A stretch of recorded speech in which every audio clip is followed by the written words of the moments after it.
If your Nintendo Switch storage is running out, it's often because screenshots and video clips quietly pile up in your album. In this video, I'll show you step by step how to delete screenshots and videos on your Switch and free up storage space. Let's get started. Method 1. Delete directly from the album.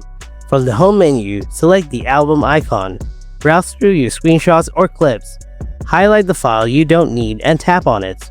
Then you can either choose delete from the screen or press the X button.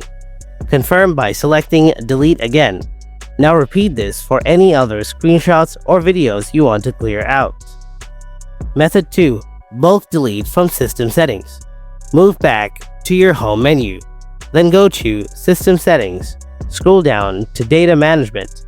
Then scroll a bit on the right side. Select Manage Screenshots and Videos. Now select and open System Memory from here. From here, you can delete all screenshots and videos in one go.